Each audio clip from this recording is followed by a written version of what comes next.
ಗುರುಗಳೇ ನಮಸ್ತೆ. ನಮಸ್ತೆ. ಹಾಗೆ ಉದಯ ಬ್ರಹ್ಮ ಸ್ವರೂಪಯಂ ಮಧ್ಯಹೇತು ಮಹೇಶ್ವರ ಅಸ್ತಮಾನೆ ಸ್ವಯಂ ವಿಷ್ಣು ತ್ರಿಮೂರ್ತಿ ದಿವಾಕರ. ನಮಸ್ತೆ. ಹೇಳಿ. ಹೇಳಿ. ಕಳೆದ ಬಾರಿ ಆಡಿಯೋ ಏನ್ ಕೇಳಿದ್ವಿ, ಹಲವಾರು ವಿಷಯಗಳು ಅವ್ರ ಬಗ್ಗೆ ಪ್ರಶ್ನೆಗಳು ಮಾಡಿದ್ದಾರೆ. ಪ್ರಮುಖವಾಗಿ ತುಂಬಾ ಕುತೂಹಲ ತೋರಿಸಿರೋದು ಯಾವುದು ಅಂದ್ರೆ, ಇನ್ನು ಏನೇನು ವಿಚಾರಗಳು ನಿಮಗೆ ಕೇಳಿ ಇನ್ನೂ ಗೋಚರ ಆಗಿದೆ ಧ್ಯಾನದಲ್ಲಿ, ಈ ರೀತಿ ಹಲವಾರು ಪ್ರಶ್ನೆಗಳು ಬಂದಿದೆ ಗುರುಗಳೇ. ಇದ್ರ ಬಗ್ಗೆ ಒಂದು ಚೂರು ನೀವು ಇನ್ನೇನಾದ್ರು ಹಲವಾರು ವಿಚಾರಗಳಿದ್ರೆ ಹಂಚ್ಕೊಳ್ಳಿ ಅಂತ ಹೇಳ್ತಿದ್ರಲ್ಲ. ನಮಸ್ತೆ ಎಲ್ಲ ವೀಕ್ಷಕರಿಗೂ ನಮಸ್ತೆ. ಹಾಗೆ ಕೆಲವು ವಿಷಯಗಳು ತಿಳಿಸಿದ್ದಾರೆ. ಇವಾಗ ಏನಂದ್ರೆ, ಶಂಕರಾಚಾರ್ಯರು ಗೊತ್ತಲ್ಲ, ಎಲ್ಲರಿಗೂ ಗೊತ್ತಿದೆ. ಅವರು ಗುರುಗಳು, ಶಂಕರಾಚಾರ್ಯ ಗುರುಗಳು, ಶಿವ ಅವರ ಅಂಶದಿಂದ ಬಂದಿದ್ದವರು. ಅವರು ಧ್ಯಾನದಲ್ಲಿ ತಲ್ಲೀನರಾಗಿರ್ತಾರೆ. ಆವಾಗ ವಿಕ್ರಮಾದಿತ್ಯ ಅವರು ಅಸ್ಟ್ರೋ ಟ್ರಾವೆಲ್ ಹೋಗ್ತಾರೆ. ಅವ್ರ ಹತ್ರ ಹೋದಾಗ ಅವ್ರಿಗೆ ತುಂಬಾ ಖುಷಿ ಆಗುತ್ತೆ, ಸಂತೋಷ ಆಯ್ತಿದೆ. ತಕ್ಷಣ ಅವರು ಕಣ್ಬಿಟ್ಟು ಆಶೀರ್ವಾದ ಮಾಡ್ತಾರೆ. ಆಶೀರ್ವಾದ ಮಾಡ್ಬಿಟ್ಟು ಮತ್ತೆ ಏನ್ ಮಾಡ್ತಾರೆ, ರಷ್ಯಾದಲ್ಲಿ ಒಬ್ರು ಋಷಿ ಕುಳಿತಿರ್ತಾರೆ ಅದೇ ತರ ಧ್ಯಾನ ವ್ಯವಸ್ಥೆನಲ್ಲಿ. ಅವರು ಅಗಸ್ತ್ಯ ಋಷಿಗಳು. ಮತ್ತೆ ಅಲ್ಲಿಗೆ ಹೋಗ್ತಾರೆ. ಅಲ್ಲಿ ಹೋದ ತಕ್ಷಣ ಅವ್ರು ಒಂದು ಸ್ಮೈಲ್ ಕೊಟ್ಟು ಆಶೀರ್ವಾದ ಮಾಡ್ತಾರೆ. ಅವ್ರ ಇಬ್ಬರ ಆಶೀರ್ವಾದ ತಗೊಂಡ್ ಬರ್ತಾರೆ. ಬಂದ್ಮೇಲೆ ನೋಡಿದೆ, ಮತ್ತೆ ಇವಾಗ ಒಂದು ಲಕ್ಷ್ಮೀ ತಾಯಿ ಬಗ್ಗೆ ವಿವರಣೆ ಕೊಟ್ಟಿದ್ದಾರೆ. ಹೆಂಗೆ ಅಂದ್ರೆ, ಸತ್ಯಯುಗದ ಒಂದು ಭೂಮಿ ಅದು ಇವಾಗ ಇದೆ. ಸತ್ಯಯುಗದ ಭೂಮಿ ಅದು ಇದೆ. ಅಲ್ಲಿ ಎಲ್ಲ ಪ್ರಳಯ ಕಾಲದಲ್ಲಿ ಪ್ರಳಯಗಳು ಬಂದು ಆಗಿ ಅಲ್ಲಿ ಮನೆಗಳಾಗಿದೆ. ಆ ಮನೆಯಲ್ಲಿ ಇವಾಗ ವೆಂಕಟೇಶ್ವರ ಇರೋದ್ರಿಂದ ಅವರ ಎನರ್ಜಿ, ವಿಗ್ರಹ ಅಲ್ಲ, ಎನರ್ಜಿ ರೂಪದಲ್ಲಿದ್ದಾರೆ.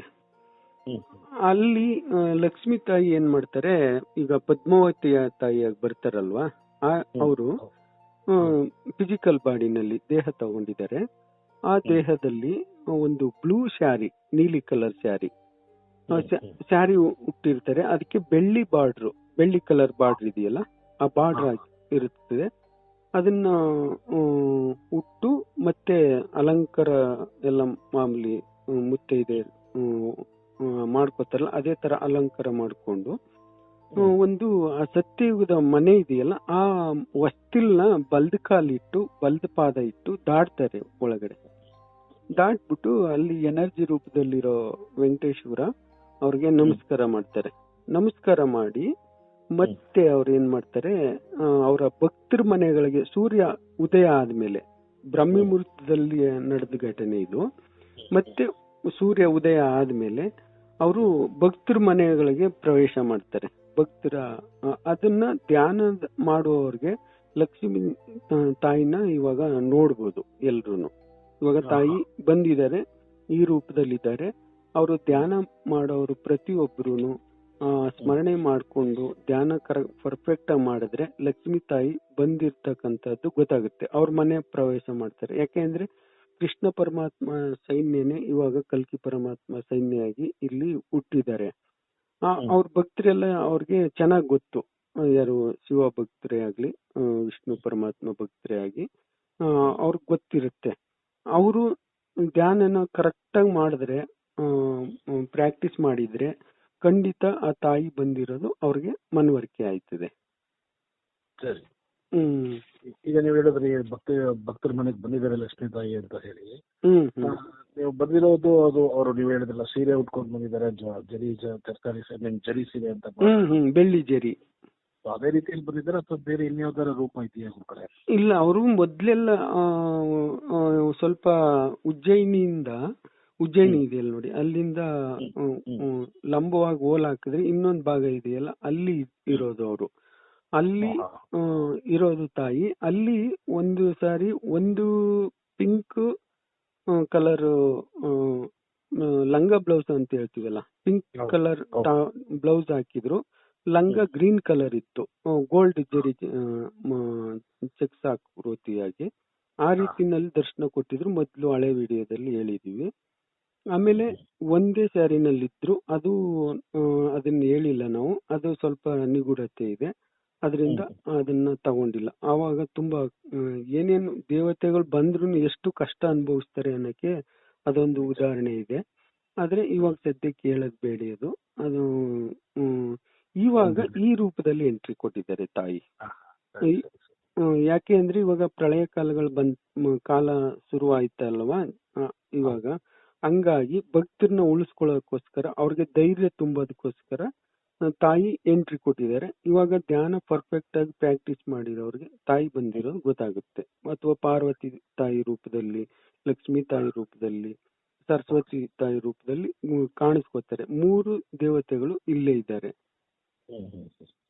ಇದೇ ರೀತಿಯಲ್ಲಿ ಇನ್ನೊಂದು ಪ್ರಶ್ನೆ ಕೇಳಿದಾರೆ ಒಬ್ರು ಅಲ್ಲ, ಹಲವಾರು ಪ್ರಶ್ನೆಗಳಲ್ಲಿ ಈ ತರ ತುಂಬಾ ಜಾಸ್ತಿ ಕೇಳಿರೋ ಪ್ರಶ್ನೆಗಳು ಆಯ್ಕೊಂಡಿರೋದಾಗಿದೆ, ಆಯ್ಕೆ ಮಾಡಲಾಗಿದೆ.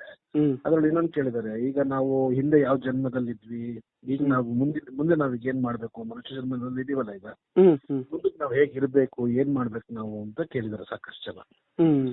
ಇದ್ರ ಬಗ್ಗೆ ಒಂಚೂರು ಮಾಹಿತಿ ಕೊಡಿ. ಕೊಡೋಣ. ಅಂದ್ರೆ ಇವಾಗ ನೋಡಿ, ನಾವು ಹೇಳ್ತಾ ಹೋಗ್ತೀವಲ್ವಾ, ಇವಾಗ ಋಷಿಗಳು ಈ ತರ ಬಂದಿದ್ದಾರೆ, ಈ ತರ ಕೆಲಸ ಮಾಡ್ತಾ ಇದ್ದಾರೆ, ದೇವತೆಗಳು ಈ ತರ ಇದ್ದಾರೆ, ಈ ತರ ಕೆಲಸ ಮಾಡ್ತಾ ಇದ್ದಾರೆ. ಆಮೇಲೆ ಮನುಷ್ಯ ಜನ್ಮ ತಗೊಂಡಿರೋರು, ಉದಾಹರಣೆಗೆ ಚಿಂತಿ ಅಮ್ಮ ಅವರು, ನಾವು ಕಾಂಟ್ಯಾಕ್ಟ್ ಮುಖಾಂತರ, ಪರಿಚಯದ ಮುಖಾಂತರ ಫೋನಲ್ಲಿ ಕಾಂಟ್ಯಾಕ್ಟ್ ಮಾಡಿದ್ದೆಲ್ಲ ಮೊದ್ಲು. ಅವ್ರನ್ನ ಧ್ಯಾನದಲ್ಲಿ ನೋಡಿ ಆಮೇಲೆ ಕಾಂಟ್ಯಾಕ್ಟ್ ಮಾಡಿ ನಾವು ಅವ್ರನ್ನ ಹೋಗಿ ವಿಷಯ ತಿಳಿಸಿ ಅವರು ಆಶೀರ್ವಾದ ತಗೊಬಂದ್ವಿ. ಹಂಗೇನೆ ಇನ್ನೊಂದು, ಅಮ್ಮ ಅವರ ಹತ್ರ ಹೋದ್ರೆ ಒಂದು ಅರ್ಶನ, ಇದು ಹಸಿ ನೂಲು ಅಂತ ಹೇಳ್ತೀವಲ್ಲ, ಅದನ್ನ ತಗೊಂಡೋಗಿ ಅರ್ಶನ ದಾರ ಮಾಡಿ ಅದನ್ನ ಕಟ್ಟಿಸ್ಕೊ ಬಂದ್ರೆ ಒಳ್ಳೇದು. ಮುತ್ತೈದೆಯರು ಅರ್ಶನ ದಾರ ಇದೆಯಲ್ಲ ನೋಡಿ, ಅಮ್ಮ ಅವ್ರ ಕೈಯಿಂದ ಅರ್ಶನ ನನಗೆ ಧ್ಯಾನದಲ್ಲಿ ತೋರಿಸಿದ್ದಾರೆ. ಹಸಿ ನೂಲನ್ನು ತಗೊಂಡೋಗಿ ವೈಟ್ ನೂಲನ್ನ ಅರ್ಶನ ಹಾಕಿ ಅವರು ಮಾಡ್ಕೊಡ್ತಾರೆ. ಅದನ್ನ ನೀವು ಕಟ್ಟಿಸ್ಕೊ ಬಂದ್ರೆ ಮುತ್ತೈದೆಯರು, ಅವ್ರಿಗೆ ಒಳ್ಳೇದಾಗುತ್ತೆ ಮುಂದೆ. ಇದೊಂದು ಧ್ಯಾನದಲ್ಲೇ ಬಂದಿದೆ, ಆ ತರ ಮಾಡ್ಬೋದು. ಹಂಗೆ ನೀವು ಕೇಳಿದ್ರಲ್ಲೋ ಪ್ರಶ್ನೆ, ಅದಕ್ಕೆ ನೋಡಿ, ಇವಾಗ ಋಷಿಗಳು ಮೊನ್ನೆ ಏನ್ ಮಾಡಿದ್ದಾರೆ, ಬಂದು ಹಳೆ ದೇವಸ್ಥಾನ, ಪುರಾತನ ದೇವಸ್ಥಾನ ಇದೆಯಲ್ಲ, ಆ ಗೋಪುರಗಳನ್ನೆಲ್ಲ ಸ್ವಚ್ಛ ಮಾಡ್ತಾ ಇದ್ದಾರೆ, ಜೀರ್ಣೋದ್ಧಾರ ಮಾಡ್ತಾರೆ. ಮತ್ತೆ ಕೆಲವು ಪುರಾತನ ದೇವಸ್ಥಾನ ಇದೆಯಲ್ಲ, ಸಾಕ್ಷಾತ್ ದೇವತೆಯರು ನೆಲೆಸಿ ಸತ್ಯಯುಗದಲ್ಲಿ ಮತ್ತು ತ್ರೇತಾಯುಗದಲ್ಲಿ ಇದ್ದಂತ ದೇವಸ್ಥಾನನೆಲ್ಲ ಸ್ವಚ್ಛ ಮಾಡೋದನ್ನ ತೋರಿಸಿದ್ದಾರೆ, ಗೋಪುರನೆಲ್ಲ ಕೆಲವು ಕಡೆ. ಅದನ್ನ ಇವಾಗ ಏನಕ್ಕೆ ಅಂದ್ರೆ ಭಕ್ತರಿಗೋಸ್ಕರ ಅದನ್ನ ಜೀರ್ಣೋದ್ಧಾರ ಮಾಡಿಸಿ, ಆ ಕಲ್ಕಿ ಪರಮಾತ್ಮ ಸೈನ್ಯ ಇದಾರಲ್ಲ, ಹುಟ್ಟು ಬಂದಿದಾರಲ್ಲ, ಅವ್ರ ಕಡೆಯಿಂದನೂ ಫಿಸಿಕಲ್ ಆಗಿ ಮಾಡಿಸ್ತಾರೆ ಕೆಲಸ. ಅದನ್ನೊಂದು ದೃಶ್ಯ ತೋರಿಸಿದ್ದಾರೆ. ಇದನ್ನೆಲ್ಲ ನೋಡ್ಬೇಕು ಅಂದ್ರೆ ನಾವು ಏನ್ ಹೇಳಿ, ನಾವು ಯಾರು ಅಂತ ತಿಳ್ಕೋಬೇಕಾದ್ರೆ, ನಾವು ಕಲ್ಕಿ ಪರಮಾತ್ಮ ಸೈನ್ಯದಲ್ಲಿ ಇದ್ದವ, ಏನು ಮುಂದೆ ನಾವು ಏನ್ ಮಾಡ್ಬೇಕು ಅನ್ನೋದನ್ನ ತಿಳಿಬೇಕಾದ್ರೆ ಧ್ಯಾನ ಮಾಡ್ತೀವಲ್ಲ, ಧ್ಯಾನ ಈಗ ಓಂ ನಮ ಶಿವಾಯ, ಹರಿ ಓಂ ನಮ ಶಿವಾಯ, ಅಮರ ಅಮರ ರಾಮ ರಾಮ, ಈ ತರ ಮಂತ್ರ 3 ಮಂತ್ರದಿಂದ ಅರ್ಧ ಗಂಟೆ ಪ್ರಾಕ್ಟೀಸ್ ಮಾಡ್ಬೋದು. ಅದನ್ನ ಆ ತರ ಧ್ಯಾನದಲ್ಲಿ ನಿಶ್ವಾಸ ಉಚ್ಛ್ವಾಸ ಇವೆಲ್ಲ ಪ್ರಾಣಾಯಾಮಗಳು ಮಾಡಿ ಕೂತ್ಕೊಂಡ್ರೆ ಅವರು ಹಿಂದಿನ ಜನ್ಮನು ತಿಳ್ಕೊಬಹುದು. ಯಾವ್ದ್ರಿಂದ ಅಂದ್ರೆ ಉಸಿರಾಟ ಇದೆಯಲ್ಲ, ನಮ್ಮ ಉಸಿರಾಟ ಏರ್ ಇಳಿತಾ ಐತಲ್ಲ, ಅದನ್ನ ಗಮನಿಸ್ತಾ ಹೋದ್ರೆ, ನಾವು ಉಸಿರನ್ನ ಮುಂದೆ ತಗೊಂಡೋದ್ರೆ ಮುಂದೆ ಏನಾಗುತ್ತೆ ಅದು ಗೊತ್ತಾಗುತ್ತೆ. ಉಸಿರಲ್ಲೇ ಇದೆ ನಮ್ಮ ಇದು, ಯಾವ್ದು ಹೇಳಿ, ದೀರ್ಘ ಉಸಿರಾಟದಲ್ಲಿ ಶ್ವಾಸ ಬಿಡ್ತಾ ಹೋದಾಗೆಲ್ಲ ಅದು ಮುಂದೆ ಭವಿಷ್ಯ ಸೂಚಿಸ್ತದೆ. ನಾವು ಶ್ವಾಸನ ಹಿಂದೆ ತಗೊಂಡು ಹೋದಂಗೆಲ್ಲ ಹಿಂದ್ಗಡೆ ನಮ್ಮ ಪೂರ್ವ ಜನ್ಮ ಇದೆಯಲ್ಲ, ಅದನ್ನ ತಲ್ಲೀನರಾಗಬೇಕು, ಶ್ವಾಸದಲ್ಲಿ ತಲ್ಲೀನರಾಗಬೇಕು. ಹಿಂದ್ಗಡೆ ಹೋಗಿ ನಾವು ತಲ್ಲೀನರಾದ್ರೆ ಒಂದು ಶುದ್ಧವಾದ ಚಿತ್ತ ಮನಸ್ಸಿರುತ್ತಲ್ಲ, ಅಲ್ಲಿಗೆ ತಲುಪಿದ್ರೆ ನಮ್ಮ ಮನೋಮಯ ಕೋಶ, ಆವಾಗ ಹಿಂದಿನ ಪೂರ್ವ ಜನ್ಮದ ನೆನಪು ಆಯ್ತಿದೆ ನಮ್ಗೆ. ನಮ್ಮ ಉಸಿರಾಟದಲ್ಲೇ ಇದೆ ನಾವು ಎಲ್ಲೂ ಹುಡುಕ್ಬೇಕಾಗಿಲ್ಲ, ಅದನ್ನ ಕರೆಕ್ಟ್ ಮಾಡ್ಬೇಕು. ನಾವು ಉಸಿರನ್ನ ತಗೊಂಡ್ ಹಿಂದಕ್ಕೆ ಹೋದ್ರೆ ಅದೇ ನಮ್ಗೆ ಪೂರ್ವ ಜನ್ಮದಲ್ಲಿ ಏನಾಗಿದ್ವಿ ಹೆಂಗೆ ಅದು ಚಿತ್ತ ಮನಸ್ಸಿದ್ದಾಗ ತಿಳಿಸ್ಕೊಡ್ತಾರೆ. ಉಸಿರನ್ನ ಬಿಡ್ತಾ ಬಿಡ್ತಾ ದೀರ್ಘ ಉಸಿರಾಟ ಆಡ್ತಾ ಹೋದ್ರೆ ಅದನ್ನ ಏನಂದ್ರೆ ನಾವು ಎಲ್ಲೂ ಬೇರೆ ಥಾಟ್ಗಳನ್ನ ತಗೋಬಾರ್ದು, ದೇಹನ ಅಲ್ಗಾಡಿಸ್ಬಾರ್ದು, ಆದಷ್ಟು ಅಲ್ಗಾಡಿಸ್ಬಾರ್ದು ದೇಹನ. ಯಾವುದೇ ಥಾಟ್ ಬಂದ್ರೂ ಅದನ್ನ ರಿಜೆಕ್ಟ್ ಮಾಡ್ತಾ ನಮ್ದೇ ಆದ ಒಂದು ಜ್ಞಾನ ವ್ಯವಸ್ಥೆ ಸ್ಥಿರತೆಯನ್ನು ತಲುಪಿದಾಗ ಬುದ್ಧಿನ ಬೇರ್ಪಡಿಸಿ ದೇಹದಿಂದ ನಾವು ಮನಸ್ಸನ್ನ ಬೇರ್ಪಡಿಸಿದಾಗ ಆ ಸ್ಥಿತಿ ತಲುಪಿದಾಗ ಆ ಪ್ರಾಣಾಯಾಮದ ಉಸಿರಾಟ ನಾವು ಭವಿಷ್ಯನೂ ತಿಳ್ಕೋಬಹುದು, ಪೂರ್ವ ಜನ್ಮನೂ ತಿಳ್ಕೋಬಹುದು. ಬಹಳ ಸಂತೋಷ ಆಯ್ತು. ಈಗ ಮುಂದೆ ನಾವು ಧ್ಯಾನದಲ್ಲಿ ನಾವು ಮುಳುಗಬೇಕು ಅಂತ ಹೇಳ್ತೀವಿ, ಅಂದ್ರೆ ಧ್ಯಾನದಲ್ಲಿ ನಾವು ಪರಮಾತ್ಮನ ನೋಡಬೇಕು ನಾವು. ಹೌದು ಹೌದು. ಓಕೆ ಗುರುಗಳೇ, ಬಹಳ ಸಂತೋಷ ಆಯ್ತು. ಆಮೇಲೆ ಇನ್ನು ಸ್ವಲ್ಪ ವಿಷಯ ಇದೆ, ಹೇಳಿ ಗುರುಗಳೇ. ಆಮೇಲೆ ಈ ಪ್ರಳಯ ಕಾಲ ಇವಾಗ ಸ್ಟಾರ್ಟ್ ಆಗಿದೆಯಲ್ವಾ, ಬಿಸಿಲು ಜಾಸ್ತಿ ಆಗುತ್ತೆ ಅಲ್ವಾ ಇವಾಗ. ಮಳೆನೂ ಜಾಸ್ತಿ ಬರುತ್ತೆ, ಏನಾದ್ರೂ ಒಂದು ಅನಾಹುತ ಮಾಡುತ್ತೆ. ಇದರಿಂದನೂ ತಪ್ಪಿಸ್ಕೋಬೇಕು ನಾವು. ನಂತರ ನಮ್ಮ ದೇಶ ರಾಜ್ಯ ಎಲ್ಲದರಲ್ಲೂ ಬದಲಾವಣೆ ಆಗುತ್ತೆ. ಈಗ ವಿಕೋಪಗಳಾದಾಗ ಬದಲಾವಣೆ ಆಗುತ್ತಲ್ವಾ, ಆವಾಗ ಮುಂದೆ ಸರಕು ಸಾಗಣೆ, ನಮಗೆ ಅಗತ್ಯ ವಸ್ತುಗಳ ಅಭಾವ ಉಂಟಾಗುತ್ತೆ ಭೂಮಿಯಲ್ಲಿ. ಆವಾಗ ವಿಕೋಪದಿಂದ ಮಾನವ ನಾವು ನಿರ್ಮಿಸ್ಕೊಂಡಿದೀವಲ್ಲ ಒಂದು ಸರಪಳಿ ಟ್ರಾನ್ಸ್ಪೋರ್ಟ್ ಸರಕು ಸಾಗಣೆಗಳು, ಅದರ ಸ್ಥಿತಿ ಏನಾಗುತ್ತೆ ಅಂದ್ರೆ ನಮ್ಗೆ ಈಗಿನ ಅನುಕೂಲಕರವಾದ ಸ್ಥಿತಿ ಇರಲ್ಲ, ಅನಾನುಕೂಲ ಆಗುತ್ತದೆ. ಅಂತ ವ್ಯವಸ್ಥೆನಲ್ಲೂ ನಾವು ಧೃತಿಗೆಡಬಾರ್ದು. ನಾವು ಮನಸ್ಸನ್ನ ಕರೆಕ್ಟ್ ಆಗಿ ಸದೃಢತೆಯಿಂದ ಇಟ್ಕೋಬೇಕು, ಭಯ ಪಡಬಾರ್ದು, ಬಂದದನ್ನ ತಗೋಬೇಕು ಅನ್ನೋದನ್ನ ನಾವು ಸದೃಢಗೊಳಿಸಬೇಕು. ವಾಕಿಂಗ್ ಮಾಡ್ಬೇಕಾದ್ರೆ ಒಂದು ಅರ್ಧ ಗಂಟೆ ಮೇಲೆ ವಾಕ್ ಮಾಡ್ಬೇಕು.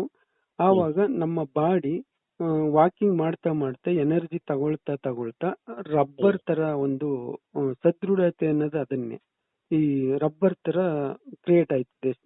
ಸ್ಕಿನ್ನು ಚರ್ಮ ಅದ್ರಲ್ಲೆಲ್ಲ ನಾವು ಬೇಕಾದ ಎನರ್ಜಿನ ಒಳಗಡೆ ಇಟ್ಕೊಳ್ಳುತ್ತೆ. ಆಮೇಲೆ ಪ್ರಾಣಾಯಾಮ ಮಾಡಿದಾಗ ಪ್ರಾಣಾಯಾಮದಿಂದ ನಮ್ಮ ಆರೋಗ್ಯ ಸಮಸ್ಯೆ ಇದ್ರೆ ಆರೋಗ್ಯ ಸಮಸ್ಯೆ ಹೋಗುತ್ತೆ. ಆಮೇಲೆ ನಾವು ಜನ್ಮಾಂತರಗಳನ್ನೆಲ್ಲ ತಿಳ್ಕೋಬಹುದು ಪ್ರಾಣಾಯಾಮದಿಂದ. ಸ್ಥಿರ ಚಿತ್ತವಾದ ಒಂದು ಧ್ಯಾನ ಮಾಡಿದ್ರೆ ಮುಂದೆ ಯಾವ ರೀತಿ ಬದುಕಬೇಕು, ಹಿಂದೆ ಯಾವ ರೀತಿ ಆಗಿತ್ತು, ಅದನ್ನ ತಪ್ಪುಗಳನ್ನ ಯಾವ ರೀತಿ ಮಾಡ್ಕೋಬಹುದು, ನಾವು ಅದನ್ನ ತಿಳ್ಕೋಬಹುದು. ಇಷ್ಟೆಲ್ಲ ನಿಗೂಢತೆ ಇದೆ ಧ್ಯಾನದಿಂದ. ನಮ್ ಜೀವನ ಪೂರ್ತಿ ಅಡಗಿದೆ ಆ ಧ್ಯಾನ ಒಳಗಡೆ. ಹಂಗಾಗಿ ಈ ತರ ಪ್ರಾಕ್ಟೀಸ್ ಮಾಡಿಕೊಂಡು ಧ್ಯಾನ ವ್ಯವಸ್ಥೆನಲ್ಲಿ ಎಲ್ಲರೂ ಬಂದ್ರೆ ಮುಂದೆ ಆಗ್ತಕ್ಕಂತ ಅನಾಹುತಗಳನ್ನೆಲ್ಲ ದಾಟಿ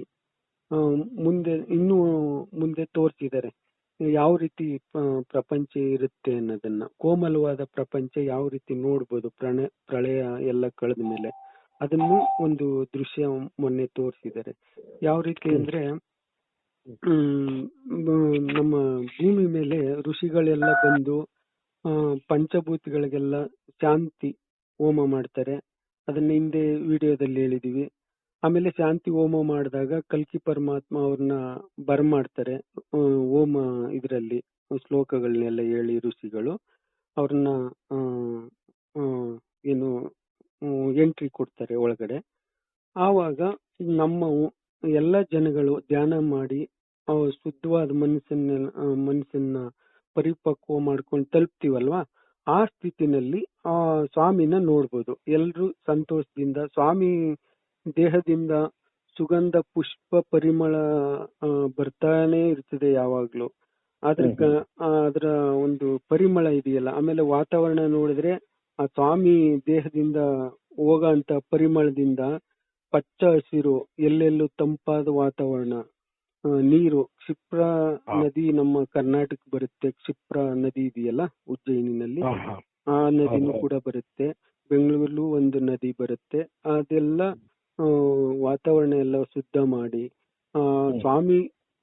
ಇರುವಂತ ಜಾಗವೆಲ್ಲ ಪರಿಮಳ. ಅವರು ಸುಮಾರು ಒಂದು 1000 ಕಿಲೋಮೀಟರ್ ಬರ್ತಾ ಇದ್ರು ನಮ್ಗೆ ಸ್ವಾಮಿ ಇಲ್ಲೇ ಇದ್ದಾರೆ ಅನ್ನೋ ಅನುಭವ ಆಯ್ತಿದೆ. ಅನುಭವ ಆಯ್ತಿದೆ. ಯಾಕೆಂದ್ರೆ ಆ ತರ ಪರಿಮಳ ಮೈಯಿಂದ ಬರ್ತಾ ಇದೆ. ಅದನ್ನ ತೋರಿಸಿದ್ದಾರೆ. ಹಸಿರು ಯಾವ ತರ ಕಾಣುತ್ತೆ, ಅವ್ರು ಬರ್ಬೇಕಾದ್ರೆ ವಾತಾವರಣ ಎಷ್ಟು ಕೋಮಲವಾಗಿರುತ್ತದೆ. ಆ ಸುಂದರತೆನ ನೋಡ್ಬೇಕು ಅಂದ್ರೆ ನಾವು ಇಷ್ಟೆಲ್ಲ ಹಂತಗಳು ದಾಟ್ಬೇಕು ಧ್ಯಾನದಲ್ಲಿ. ಬಹಳ ಬಹಳ ಮಹತ್ವದ ವಿಚಾರಗಳು ತಿಳಿಸಿದ್ವಿ. ಬಹಳ ಸಂತೋಷ ಆಯ್ತು ಗುರುಗಳೇ. ನಮಸ್ತೆ. ತಮಗೆ ನಮಸ್ತೆ. ಧನ್ಯವಾದಗಳು. ನಮಸ್ತೆ. ಧನ್ಯವಾದಗಳು. ಕೋಸಲದಾರಸ ದಶರಥ ರಾಮ, ಸತ್ಯ ಧರ್ಮದ ಸಾಕಾರ ನಾಮ. ಅಯೋಧ್ಯೆಯ ಚೈತನ್ಯ ರಘುಕುಲದ ತೇಜ, ಕರುಣೆಯ ಸಾಗರ ಲೋಕಪಾಲಕ ರಾಜ. ಕೋಸಲದಾರಸ ದಶರಥ ರಾಮ, ಸತ್ಯ ಧರ್ಮದ ಸಾಕಾರ ನಾಮ.